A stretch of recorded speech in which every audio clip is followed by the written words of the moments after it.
Halo semuanya, perkenalkan nama saya Tiffany Destiasari. Pada kali ini saya bersama teman-teman saya akan mempraktikkan keterampilan restatement, parafrase, dan interpretasi dalam konseling. Langsung simak videonya yuk.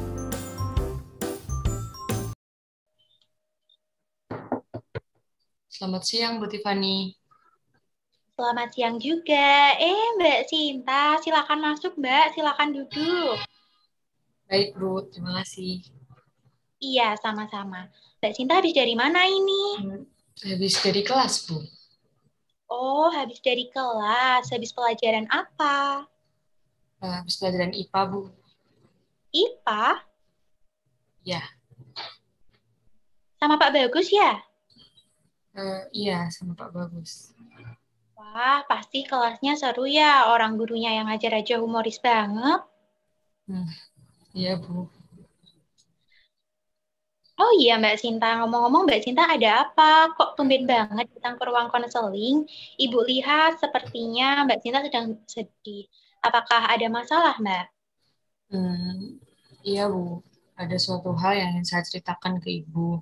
Saya juga ingin melakukan proses konseling dengan Ibu. Soalnya, bagaimana ya, Bu? Saya tuh bingung harus cerita ke siapa lagi. Oh iya ya, baik Mbak Sinta. Ibu ucapkan terima kasih. Namun Mbak Sinta, sebelumnya Ibu mohon maaf, jam 2 nanti Ibu ada rapat dengan kepala sekolah. Dan kita hanya mempunyai waktu sekitar 30 menit. Oleh karena itu, mari kita manfaatkan waktu selama 30 menit ini dengan sebaik-baiknya ya Mbak. Baik, Bu. Oke, kalau begitu Ibu mau tanya dulu sama Mbak Cinta. Apakah sebelumnya Mbak Cinta sudah pernah melakukan proses konseling? Belum, belum pernah. Ini baru pertama kalinya saya mengikuti proses konseling. Oh alah, Mbak Cinta baru pertama kali ini ya ikut proses konseling. Iya, Bu. Baik, kalau seperti itu, perlu Mbak Cinta ketahui terlebih dahulu bahwa dalam proses konseling itu, semua masalah yang saat ini Mbak Cinta alami akan kita bahas dan kita bicarakan dan kita cari jalan keluarnya juga secara bersama-sama. Kemudian apapun yang akan kita bicarakan nanti, itu semua dijamin kerahasiaannya. Hanya Ibu, Mbak Sinta, dan Tuhan saja yang tahu. Jadi Mbak Sinta tenang saja, tidak perlu ragu, takut, ataupun khawatir. Iya, Bu. Oke Mbak Sinta, kalau Ibu boleh tahu, apa yang ingin Mbak Sinta ceritakan kepada Ibu? Jadi gini Bu, saya tuh sedang sedih karena beberapa hari ini saya sering dimarahin oleh guru-guru Bu. Sering dimarahi? Iya Bu. Kenapa Mbak? Hmm, Gimana? Mbak Sinta tadi mengatakan bahwa beberapa hari ini Mbak Sinta sering dimarahi oleh guru-guru. Coba ceritakan kepada Ibu, apa yang membuat Mbak Sinta sering dimarahi oleh guru? menurut saya karena beberapa kali ini saya sering terlambat Bu dalam mengumpulkan tugas. Bahkan sampai saat ini masih banyak tugas-tugas yang belum saya kerjakan Bu.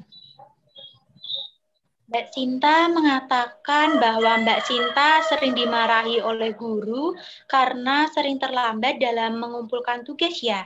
Dan saat ini pun masih banyak tugas-tugas yang belum dikerjakan oleh Mbak Sinta. Seperti itu, Mbak. Iya Bu.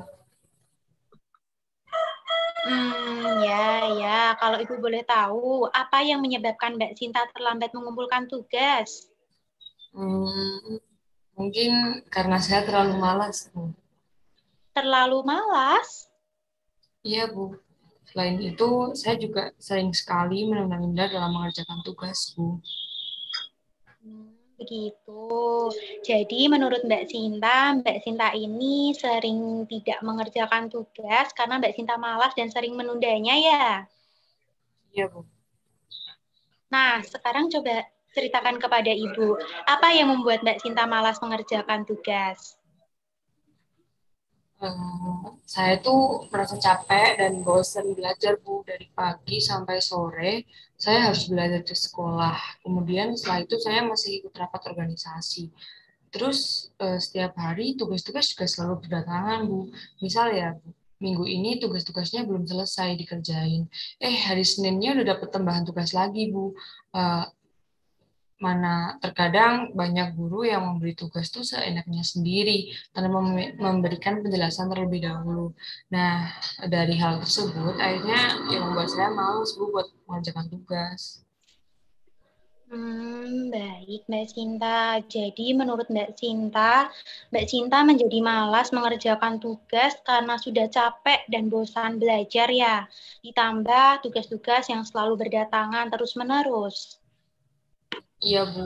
Jujur ya, Bu. Kalau misal ada tugas baru, saya tuh langsung overthinking gitu, Bu. Saya panik, takut kalau tidak bisa mengerjakan tepat waktu. Rasanya pengen nangis sih, Bu. Takut juga jika dimarahin guru lagi. Ditambah masih ada tugas-tugas organisasi dan kewajiban-kewajiban saya di rumah. Tenang, Mbak Sinta, tenang, jangan overthinking dulu. Nah, setelah Ibu mendengarkan pernyataan dari Mbak Sinta, sepertinya Mbak Sinta ini sedang mengalami stres dalam belajar ya. Sepertinya iya, Bu. Kemudian dari pernyataan Mbak Sinta tadi, Mbak Sinta juga masih belum mampu memanajemen waktu dengan baik. Iya, Bu. Terus, Bu, nggak tahu kenapa, saya tuh pengen lari dari semua ini. Saya merasa udah nggak sanggup lagi, Bu. Iya, Mbak Sinta, iya. Ibu paham apa yang Mbak Sinta rasakan. Rasa lelah, bosan, dan malas dalam belajar itu merupakan hal yang wajar. Namun Mbak Sinta, Ibu ingin bertanya, apa yang membuat Mbak Sinta berpikiran bahwa Mbak Sinta sudah tidak sanggup lagi? Nah, itu Bu, saya juga bingung. Rasanya tuh saya nggak sanggup gitu Bu buat nyelesain tugas-tugas ini. Terlalu banyak Bu dan terlalu sulit bagi saya. Padahal dulu saya itu tidak terbiasa atau tidak seperti ini. Setiap ada tugas langsung saya kerjakan. Sebelum saya bermalas-malasan, saya tuh biasanya selalu mencicil tugas-tugas terlebih dahulu. Tapi nggak tahu kenapa tiba-tiba jadi males aja gitu Bu. Terus capek juga sih ngerjain tugas terus-menerus. Terus tiap mau ngerjain, pikiran saya tuh kayak penuh gitu loh, Bu. Ya Mbak Sinta.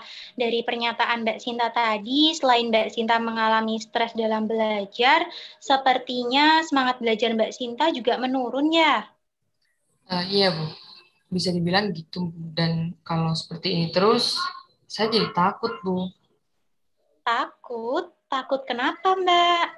Ya, saya takut, Bu, jika nanti dicap jelek oleh guru-guru dan akhirnya saya tidak naik kelas, Bu. Jika tidak naik kelas, pasti orang tua saya kecewa, Bu, dengan saya. Iya Mbak Sinta. Dengan kata lain, Mbak Sinta merasa khawatir ya jika mengalami kegagalan dalam belajar. Iya, Bu.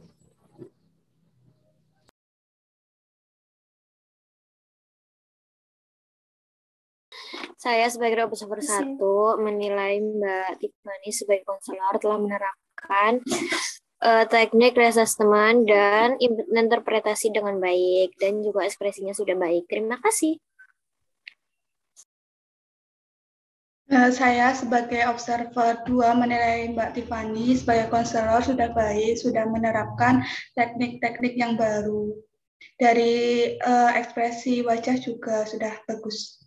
Terima kasih. Saya sebagai observer 3 juga setuju dengan observer 1 dan 2. Mbak Tiffany dalam mempraktikkan sebagai konselor sudah bagus, sudah menerapkan teknik-teknik yang ada dari pertemuan pertama hingga pertemuan kemarin. Terus nada bicaranya juga sudah bagus. Terima kasih. Nah, sekian video dari saya. Semoga bermanfaat bagi kita semua. Terima kasih.